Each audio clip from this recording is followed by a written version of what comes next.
The U.S. Marine Corps has confirmed some of their personnel died in an Osprey aircraft crash on a remote Australian island on Sunday. The military aircraft carrying 23 service members during a training exercise. It was in support of an operation between the U.S., Australia, and 3 other Southeast Asian countries when it went down on one of the Tui Islands in northern Australia.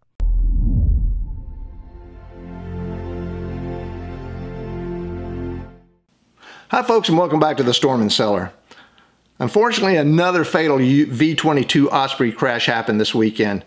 The cause is unknown at the present time, and of course we won't know for certain until an accident investigation board completes its findings. However, let's delve into some particulars of the Osprey to get a better understanding of what it is, its missions, cost, and most importantly, safety record. The V-22 Osprey is an incredible aircraft design concept. It's a multi-engine, 2-pilot, medium-lift, vertical takeoff and landing tilt-rotor aircraft. The Marine Corps used its 360 MV-22 Ospreys for combat support, combat service support, and special operations missions, while the U.S. Air Force uses its 56 CV-22 Osprey strictly for special operations, and the Navy uses its 44 CMV-22 Osprey aircraft for search and rescue and fleet logistics.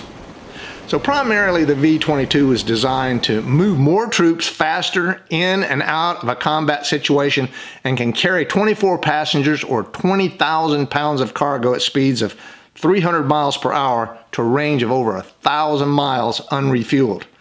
That's twice the capability of the UH-60 Black Hawk utility helicopter. So what's the physical cost of the Osprey? The current replacement cost is $71 million per aircraft. It also operates at roughly about $11,000 per flight hour.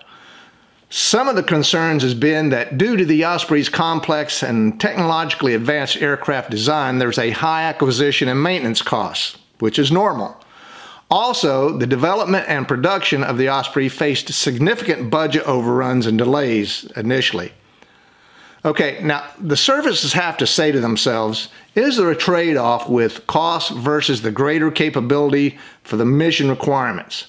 Also, show me one aircraft in the late 20th century that didn't have cost overruns when you look strictly at advanced technology and how fast it changes. So what about safety?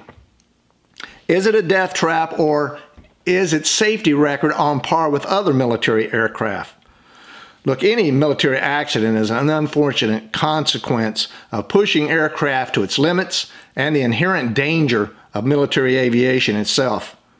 The Osprey aircraft has obviously had several crashes over the years, for 4 crashes and 30 deaths during its initial development. Additionally, since entering operational service in 2007, there have been an additional 10 crashes and 24 deaths. So how does this compare with other Marine Corps aircraft?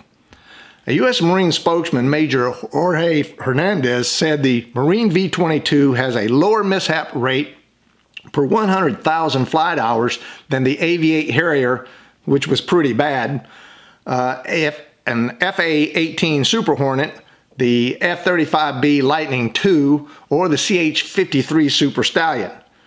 The MV-22's 10-year average is 3.6 accidents per 100,000 hours of flight time. Now that's not Class A accidents, that could be Class A, B, or C. So really that's not too bad.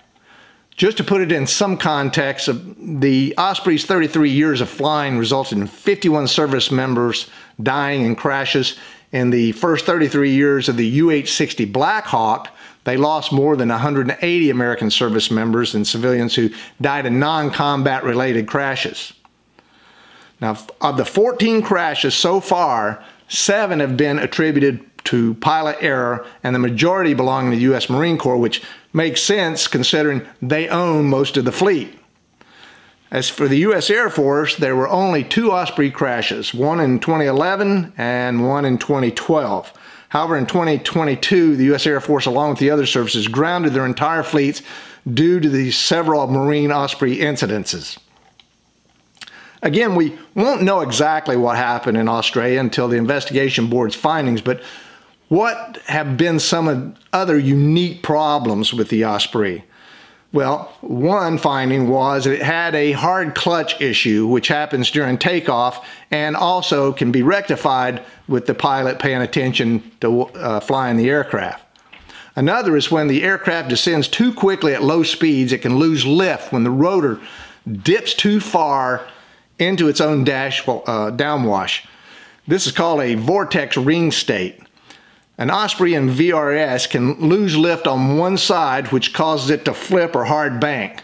This also happens with helicopters as well. Unlike helicopters, the V-22 lacks an auto rotation capability, which is unfortunate, but that's the way it is. What this means is that unlike when the engine is running, the airflow comes from the top into the blades. In the event of a loss of a complete engine failure or a tail rotor problem, air will continue to move up through the rotor system, allowing the rotor to continue turning, thus making it possible for a relatively soft landing, or at least hopefully. Another problem is the V-22 is prone to roll PIO, or pilot-induced oscillation. And when it's in helicopter mode, hovering, during high pilot tasking such as shipboard operations, precision hover in confined areas, or precision hover landing in obscured visibility, it can be a problem. In other words, it's pilot task saturation. So you have two pilots, everybody has to have their head in the game.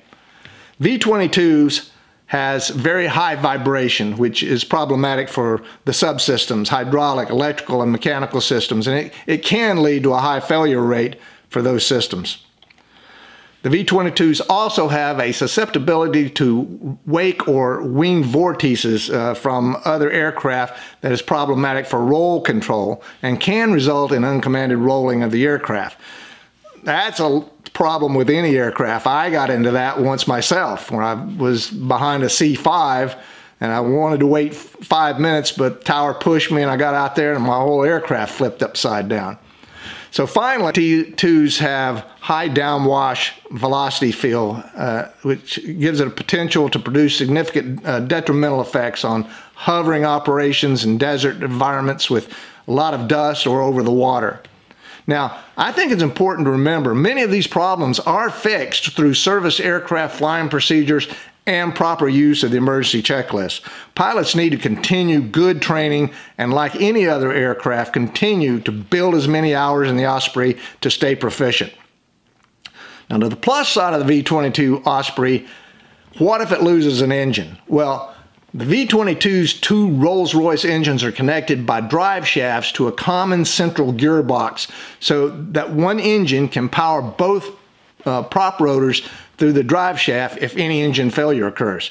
This is pretty darn cool, especially if one of the engines is taken out in combat. Okay, let me know what you guys think about the Osprey by leaving your comments below. Hey, if you like the video, hit the like button, subscribe, and share the video to help the channel grow. So until next time, make sure all your takeoff and landings equal.